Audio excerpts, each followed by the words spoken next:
जय श्री राम मित्रों, स्वागत है आपका हमारे YouTube चैनल नित्य कर्म पर। आप सभी को होली की बहुत बहुत शुभकामनाएं। आपका जीवन होली के रंगों की तरह ही हरा भरा रहे, यही हमारी कामना है। मान्यता है कि होली दहन के समय कथा सुनने से सुख समृद्धि आती है। इससे साथ ही सेहत भी सही हो जाती है।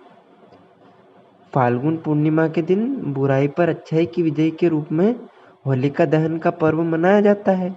इस साल होलिका दहन 28 मार्च को पड़ रही है। होलिका दहन के समय ऐसी परंपरा भी है कि होली का जो डांडा गाड़ा जाता है उसे प्रहलाद के प्रतीक के स्वरूप होली जलने के बीच में ही निकाल लिया जाता है। मान्यता है कि होली दहन के समय कथा कहने से सुख समृद्धि आती है। इससे साथ ही सेहत भी सही हो जाती है। हमारे देश में जितने भी त्योहार मनाए जाते हैं उन सब के पीछे एक पौराणिक और सच्ची कथा छिपी हुई होती है। ठीक उसी तरह होली में रंगों के साथ खेलने के पीछे भी बहुत सी कहानियाँ हैं। आज इस लेख से हम ये जानेंगे।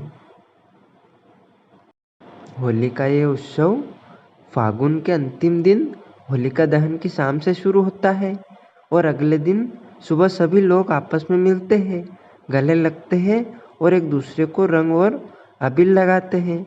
इस दौरान पूरी प्रकृति और वातावरण बेहद सुंदर और रंगीन नजर आती है। इस पर्व को एकता, प्यार, खुशी, सुख और बुराई पर अच्छाई की जीत के रूप में मनाया जाता है। आखिर होली का त्योहार है ही बहुत महत्वपूर्ण। होली को लेकर हिरण्यकश्यप और उसकी बहन होलिका की कथा अत्यधिक प्रचलित है। प्राचीन काल में अत्याचारी राक्षस हिरण्यकश्यप ने तपस्या करके ब्रह्मा से वरदान पा लिया कि संसार का कोई भी जीव, जंतु, देवी देवता, राक्षस या मनुष्य उसे न मार सके। ना ही वह रात में मरे, न दिन में मरे, न पृथ्वी पर, न आकाश में, न घर में, न बाहर, यहाँ तक कि कोई शस्त्र भी उसे न मार पाए। ऐसा वरदान पाकर वह अत्यंत निर्कुश बन बैठा। हिरण्यकश्यप के यहाँ प्रहलाद जैसा परमात्मा में अटूट विश्वास करने वाला भक्त पुत्र पैदा हुआ। प्रहलाद भगवान विष्णु का परम भक्त था और उस पर भगवान विष्णु की कृपा दृष्टि थी। हिरण्यकश्यप ने प्रहलाद को आदेश दिया कि वह उसके अतिरिक्त किसी अन्य की स्तुति न करे। प्रहलाद के न मानने पर हिरण्यकश्यप उसे जान से मारने पर उतारू हो गया। उसने प्रहलाद को मारने के लिए अनेक उपाय किए, लेकिन वह प्रभु कृपा से बचता रहा। हिरण्यकश्यप की बहन होलिका को अग्नि से बचने का वरदान था।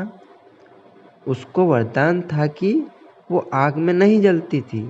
हिरण्यकश्यप ने अपनी बहन होलिका की सहायता से प्रहलाद को आग में जलाकर मारने की योजना बनाई। होलिका बालक प्रहलाद को गोद में उठा जलाकर मारने के उद्देश्य से आग में जा बैठी। प्रभु कृपा से होलिका जलकर वहीं भस्म हो गई। इस प्रकार प्रहलाद को मारने के प्रयास में होलिका की मृत्यु हो गई। तत्पश्चात हिरण्यकश्यप को मारने के लिए भगवान विष्णु नरसिंह अवतार में खंबे से निकलकर गोधूली समय, सुबह और शाम के समय का संधिकाल में दरवाजे की चौखट पर बैठकर अत्याचारी हिरण्यकश्यप को मार डाला। तभी से होली का त्योहार मनाया जाने लगा। होलिका दहन के दिन पूजा विधि इस प्रकार करें। नारद पुराण के अनुसार होलिका दहन के अगले दिन रंग वाली होली के दिन प्रातःकाल उठकर आवश्यक नित्य क्रिया से निवृत्त होकर पितरों और देवताओं के लिए तर्पण पूजन करना चाहिए। साथ ही सभी दोषों की शांति के लिए होलिका की विभूति की वंदना कर उसे अपने शरीर पर लगाना चाहिए। घर के आंगन को गोबर से लीपकर उसमें एक चौकोर मंडल बनाना चाहिए और उसे रंगीन अक्षतों से अलंकृत कर उसमें पूजा अर्चना करनी चाहिए। ऐसा करने से आयु की वृद्धि, आरोग्य की प्राप्ति तथा समस्त इच्छाओं की पूर्ति होती है।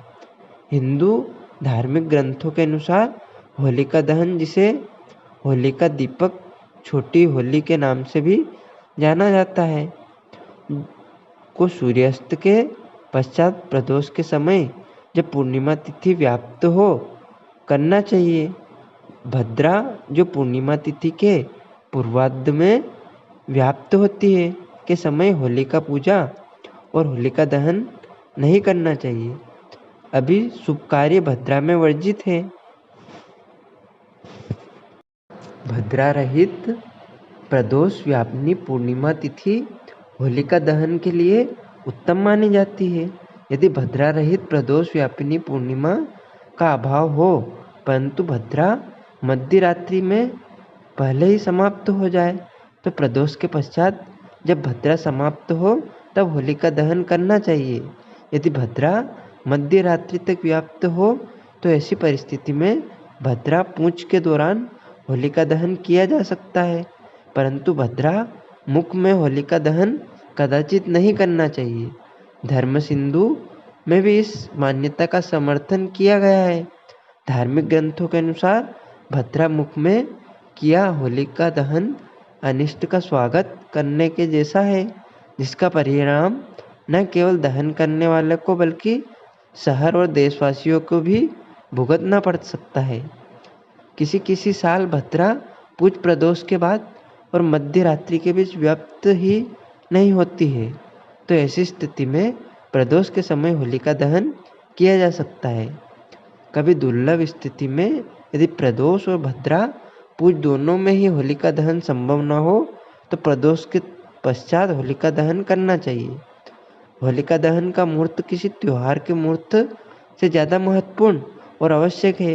यदि किसी अन्य त्योहार की पूजा उपयुक्त समय पर न की जाए तो मात्र पूजा के लाभ से वंचित होना पड़ेगा, परंतु होलिका दहन की पूजा अगर अनुपयुक्त समय पर हो जाए तो यह दुर्भाग्य और पीड़ा देती है।